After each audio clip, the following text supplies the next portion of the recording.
Welcome to I Learned a Thing in the Bathroom from Dollar Shave Club, where we explain something very complicated in mere minutes to occupy your brain while you shave. In this edition, we'll be answering the question, are all of our jobs going to be taken by robots? As explained by someone who sounds smart because he's British. It's a common trope of sci-fi movies that robots end up destroying the human race. This usually involves some kind of violent uprising and, in most cases, laser guns. But the mundane reality is that when robots do irrevocably alter society as we know it, it won't be by wiping us out, it'll be by stealing our jobs. Okay, I get that robots are taking over some manufacturing jobs, but they can't possibly do everything we humans can they? Maybe not right now, but the day isn't far off. You already have robots or computer programs that do everything from patrolling malls and mixing cocktails to working as librarians and performing delicate heart surgery, albeit under the control of a qualified surgeon in the latter case.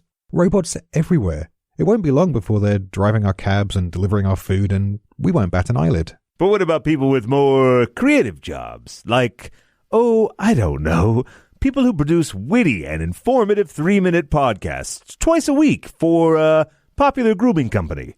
You know, the real linchpins of our society. What about those guys? Artificial intelligence has already been applied to several creative fields. Not with any huge success, it's true, but it's definitely in development. In many cases, the results have been downright creepy. Back in 2014, an artificial intelligence was tasked with designing a video game. The game it designed mostly involved the player wandering around a surreal, nightmare landscape with blood-red walls while horror movie music played in the background.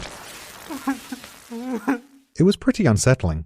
And then there was the time Google's artificial intelligence tried to write poetry. Was it not good? It was mostly just depressing. The following is an excerpt from an actual poem written by Google's AI, as read by a robot. They were the only ones left. He had to be with me. She had to be with him. I had to do this. I wanted to kill him. I started to cry.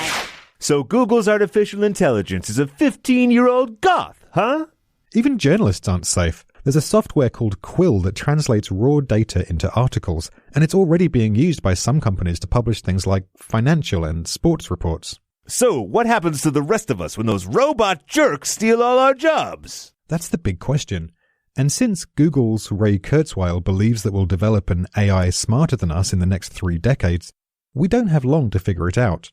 One solution, according to SpaceX founder and Tesla CEO Elon Musk, is that we will introduce universal income and live a sort of Star Trek-style life of endless utopian leisure. Well, that sounds pretty sweet. How does it work? The general idea is that everyone would receive a check from the government each month that would cover all your living expenses. That probably sounds far-fetched, but just a few months ago, Switzerland actually held a referendum to see if universal income should be introduced there now. Fewer than a quarter of the population supported the idea, but it's gaining traction all the time. After all, when there aren't enough jobs left for us humans, what's the alternative? We could always smash those job-stealing robot buttheads into scrap.